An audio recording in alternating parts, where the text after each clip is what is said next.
Behnam, how are you? Not too bad, all things considered. How are you? Good, good. Positive since yesterday, but I seem to be one of the few that is so. What do you make of the developments with Trump's comments yesterday? The polls that got everyone excited, got the markets excited. At least yesterday they were excited. Today less so. What's your initial reaction, or what's your I, reaction today? Actually, we've had time to digest it. well, I think you mentioned the key word there, which is markets. I think the Mm. president has proven that he's got a vision, but he's also quite responsive to external stimuli. And we're in the phase of the conflict right now, past the 3 week mark, where something that started over politics and security is really moving into energy and economics. And that might be one of the few areas the Islamic Republic does have real leverage here. And you're beginning to sense it with the US sensitivity to oil prices as well as the market. So I think this whole week, we can't divorce anything we see from Washington without an understanding of the economics and the energy situation. So I think that's the best way to make sense of the president's comments, to try to calm markets, but also try to keep all options on the table. And then at the same time, I think looking internally, two big kind of movements with respect to Iranian political elite.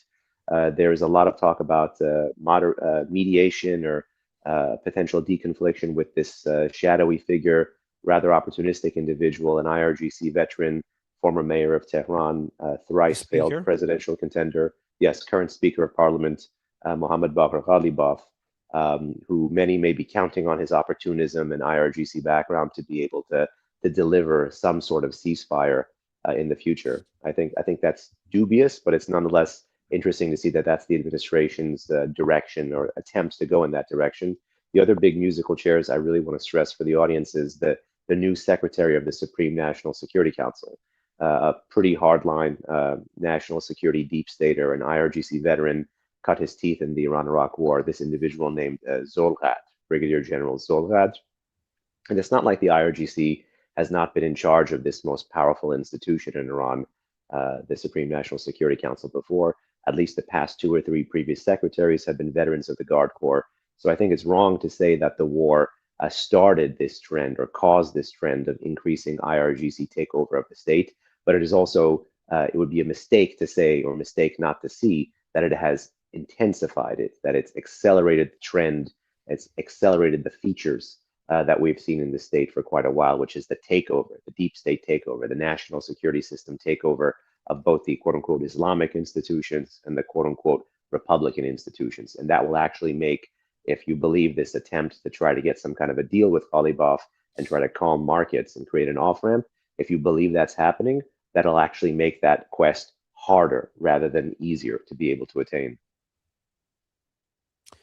Can you tell us more about the speaker? You've already told us how he's former IRGC, he's a failed presidential candidate. How influential is he? How much respect does he have? And why hasn't he been assassinated? No, it's a pretty dark question, but why do you think he hasn't been assassinated, or have they tried, do you think? I don't know if they've tried. It's very interesting. This is kind of a conspiracy element, both within Iranians in Iran that you can briefly get contact with, and then both with Iranians in the diaspora across many continents, who, they are looking at and they're counting who is not standing and who is still left standing Yeah. among the regime's political and military elite. They're trying to play Kremlinology and figure out US and Israeli intentions through that. And so many have been wondering, indeed, what you asked, why someone like Ghalibaf is still left standing. He's got kind of the unholy trinity of corruption: political corruption, military corruption, economic corruption. He's mayor of Tehran. If you remember back in 2005, that was his first failed presidential run, his first failed presidential bid. I want to stress two things for the audience there, if in case they're interested. It was against that backdrop that he tried to create this kind of, I want to use the word ideological alternative. He said that he is the Reza Shah, he is the Reza Khan of the Hezbollah. So he was alluding to the kind of competence and economic stability and the performance-based legitimacy of the pre-1979 Pahlavi era, while also doing a hat tip to the Islamic, element of the new regime. So he was kind of talking about being able to bridge best of both worlds. He actually got a little bit of flack from that from the hard right, even though he is an IRGC veteran. And then also in that same campaign, 2005, um, there was actually a slogan that went viral. It was not an official campaign slogan, but it was some in Iran, particularly a young woman who was a fan of his, wearing his T-shirt. And if you look at him, he does look a little bit different than your average Iranian politician. And they actually came up with this slogan. This fangirl of his came up with this slogan that was, he's handsome and blonde, and certainly he'll be president. And in Persian, this rhymes, and it was ham khoshgele ham bude hatman rais jomhure. And so that kind of may be operating in the background. And this is someone who has something of a big ego, is known to have a big kind of political appetite, is ambitious, is opportunistic. Perhaps that might be one reason why people may have left him to see if he can kind of corral what's left of the Guard Corps, what's left of the veterans across that Iranian national security deep state. That might be too charitable interpretation. I, for one, think that if anything, he wants to cement his power within the system rather than to change the system. I don't believe there is an Iranian version of Adelsi, but nonetheless, I think it's very interesting, and it's led to all sorts of speculation in the community as to, you know, who is left alive, why have they been left alive, and what does their background tell us? And is it possible, one theory I was talking about yesterday, that we could be seeing a power struggle in Iran? Trump is negotiating with somebody there, it could be the speaker that we've just mentioned. That speaker could be doing it without IRGC's authorization. Now, I don't think that's true. Otherwise, first, he wouldn't be in Iran alive right now. But number two is, they seem to have a lot of, he posted himself saying there is no negotiation. So it seems that IRGC is still calling the shots behind the scenes. Is it possible that we're seeing a split between the executive branch and the IRGC? I think that that has always been a source of tension, and like anything with the war, this war has expedited the features of this regime. So the hard right-leaning has been expedited. The tensions between institutions have been expedited. The fact that personality in this regime matters more than profession, that too has been accelerated and expedited. So all the trend lines, all the features, all the phenomenon of the Islamic Republic, some of which you rightly just mentioned, all of that stuff now we're seeing in steroids. So if you want examples of, you know, people turning on the president, we don't even need to look to some of these denials of negotiations with America. We can just look to, I think, about a week ago when Iranian President Pezeshkian essentially tried to apologize to GCC countries while he was on this leadership council, a three-person leadership council.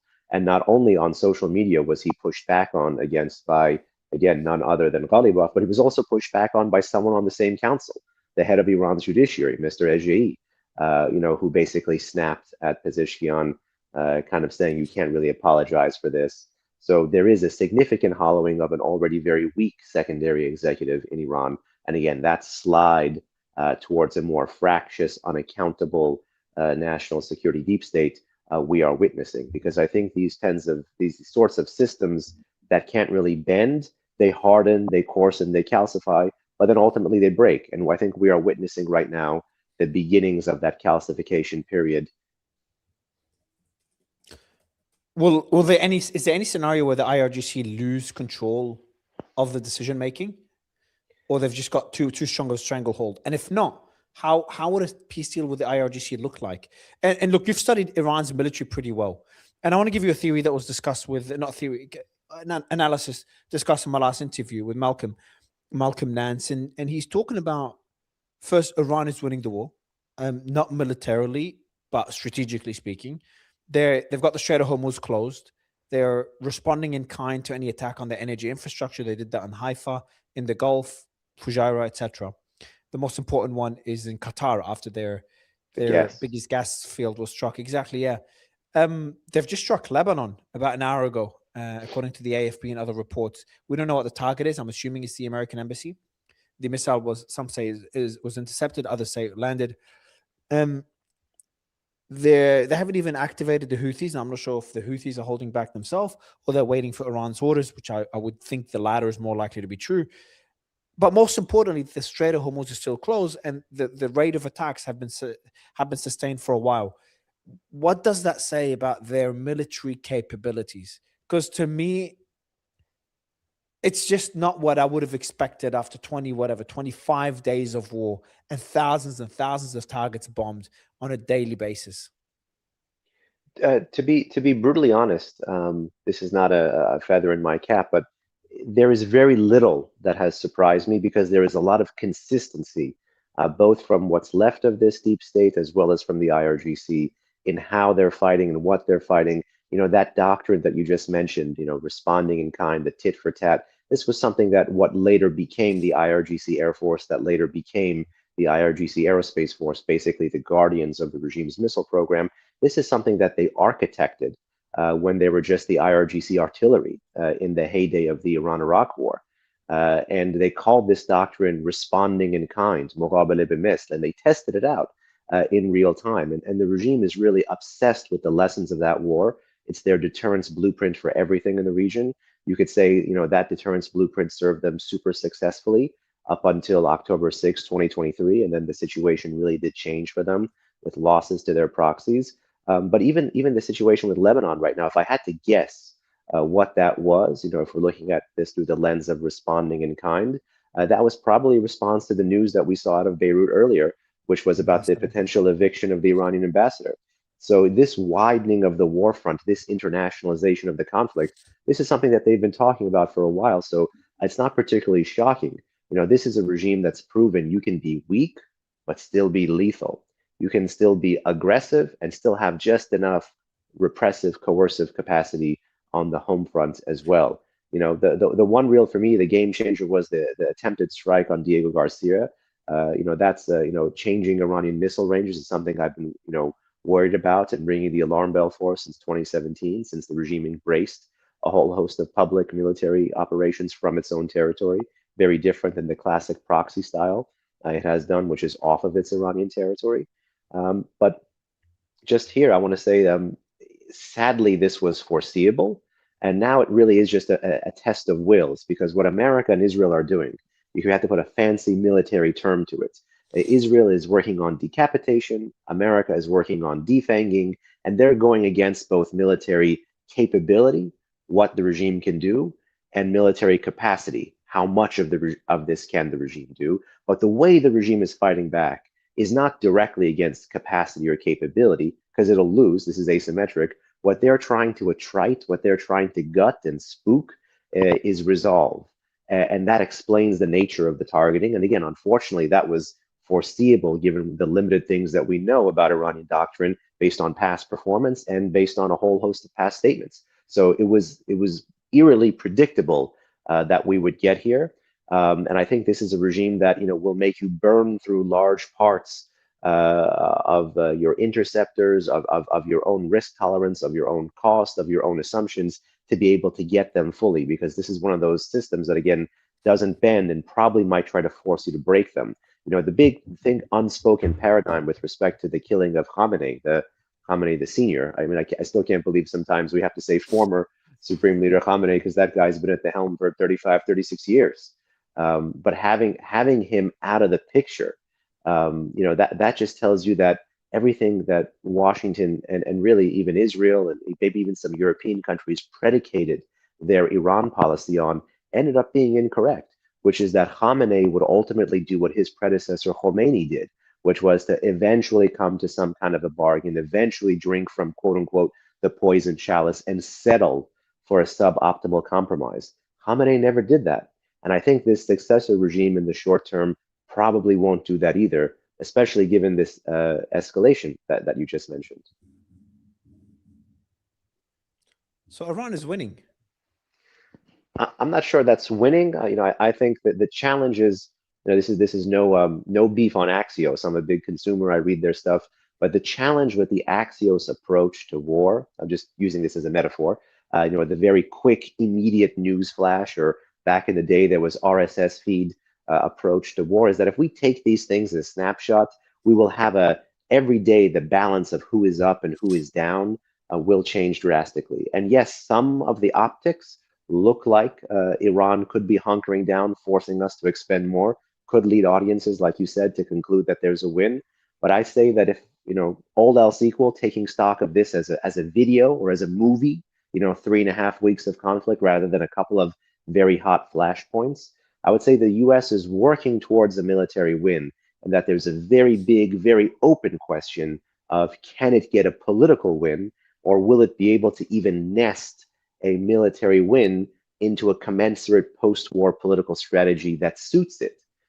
Even if you pretend like this Ghalibaf business is serious, pretend like this deconfliction business is serious, pretend like the conflict ends this week, which I don't think it will, pretend for a second. What does Washington do the day after? What is the status of its non-proliferation policy? What is the status of its human rights policy? What is the status of all these things vis-a-vis Israel as well? There's a lot more questions there than answers. And I began to raise this alarm bell in Washington after the 12-day war because I saw something that I couldn't unsee. Obviously, everybody in the world is terrified of an Iraq 2003 scenario. I would be as well. But I am very worried right now of an Iraq 91 scenario. And I got to host an event last year with actually two former CIA officers, one who leans left, one who leans right, who have worked on Iraq in the 1990s in that very key period, especially when they left government. And I wanted to do this to remind the world that it's possible to have a military win, but if you don't nest that military win into a proper containment and rollback policy, you're not going to get a political win. And if anything, if you don't put more resources towards that strategy, the adversary that you think you're managing will end up managing you. And that's how you get, major security disasters, because the parallel is uncanny between Iraq then and Iran now. I mean, Iran and Iraq are totally different countries. I don't mean to imply that their societies and states are the same, not at all, but just the strategic situation of Iraq post-91, Iran post-12-day war. You have an anti-American, anti-Israeli, oil-rich regime with ballistic missiles that's firing them at Israel, was subject to many UN sanctions and Security Council resolutions, that is too weak to fight a war abroad, but strong enough to continue, unfortunately, repressing its own people, allegedly pursuing some sort of WMD as well. This parallel is uncanny, and it behooves Washington to learn from the lessons of history rather than repeat the mistakes of history. You're talking about Axios and how Axios has, what a lot of people want to see is like a quick win, or optically a quick win. Optically, one could argue that Iran is losing. Iran's getting bombed on a daily basis. The American casualties are, negligible compared to Iranian casualties. The amount of strikes, the air superiority that they've had since the beginning of the war, the fact that Khamenei and all their commanders and leaders have been killed. No, optically, Iran is losing. Strategically, just looking at reality on the ground, the Strait of Hormuz is still closed. There is no scenario where this war could be sustained with the strait closed. Anyone I speak to, including those who are very hawkish and supportive of the war and believe Iran's losing, they say Iran's losing based on the assumption that the Strait of Hormuz will be opened. It's not. Trump is asking allies to help. There's reports that they may get involved, but no one's involved yet. And them getting involved doesn't mean the strait will be opened. Iran's going to another stage where reportedly they're charging toll fees to ships that go through. We don't know if that's true or not, but they could be pocketing hundreds of millions from that if that's true, but also forcing ships to pay in yuan to be able to go through. So they're supporting China. So China has no incentive to open the Strait of Hormuz because their oil, at least a big portion of it, is still going through. And as long, put aside the fact that they're responding tit for tat, they're destroying Gulf infrastructure, they're still striking Israel and getting successful hits with significant damage and using cluster munitions. And there's a lot of videos of missiles not being intercepted. Put aside the missiles, the Iranian missiles on the air defense munitions being depleted. Put all these aside. Just one fact on the ground: the Strait of Hormuz is still closed. Oil prices are back up above 90. They were above $100 before the post by Trump yesterday. And they would go significantly higher if a deal is not reached soon. And if Iran strikes Gulf's energy infrastructure in retaliation for Trump's strike on Iranian energy infrastructure. How can we not say that Iran's winning, again, that's from strategically speaking, not militarily, when the strait is closed? Well, you could say that if America was going to do absolutely nothing against the IRGC Navy or the Iranian Navy, or would not have a naval presence or has no naval capability, I would say the strongest Iranian card right now is the Strait, and I agree with you 100%. There is no even military path to victory for the United States of America that does not run through the Strait of Hormuz. That does not mean reopening the Strait, both for military vessels and, more importantly, for oil and international commerce. So I think you're right to say that Iran really does have its hand on an Achilles heel here. But the flip side is, of course, that there's a couple other undistributed points there I want to unpack. I mean, China is getting, feeling the squeeze by this. Because Saudi Arabia actually, exports more oil to China than Iran does. The funny thing about China is that it buys, oil from every side, from the pro-American side, from the anti-American side. So, a significant amount of the regime of the Chinese Communist Party's fossil fuel do come from the Persian Gulf Basin. And, there has been issues with East-West pipeline, delays with Red Sea. So this increases the time and the travel and the insurance premium for oil that is going to have to bypass the Persian Gulf and the Strait of Hormuz. So it's not an easy win for the Islamic Republic to be able to claim, but the threshold of them winning, I would say, is very different. So you're right to say absolutely that they have their hand on really part of the jugular of the international economy, which only raises the imperative, in my view, for the Trump administration to do something about it. I think we're watching something happen in very, very slow motion. I actually just got back from Europe a little while ago. The Europeans rightly expressed solidarity and support with the principle of freedom of navigation. The question is, in terms of policy, what can Europe do to meaningfully open the strait? I would say little to none. The place I would like to see a significant European assistance is after you have the suppression of air defenses, after you have the suppression of Iranian long-range fires, after you have a mine-sweeping mission, thereafter is when you could have a European military convoy support tankers re-entering the region in a more kind of open, less restricted way. And as to that toll booth, and I think people in Washington are calling that IRGC presence on Larak Island the toll booth, basically asking every ship to see their papers, charging them, looking at the beneficial ownership, looking at the flag, looking at the registry, looking at the insurance premium. That, I think, is going to be subject to some sort of military action if it hasn't already. The only question is for America, what is the phase of operations that the president has in mind to be able to get a military win? Because let's pretend the president is most obsessed by or most consumed by the energy and the economic side rather than the politics and security side. I think the balance of what side he cares for can change on a daily basis or on a weekly basis, but let's pretend the balance is much more strongly in this area. That means he needs a pathway to at least some sort of victory. And I only see a couple pathways.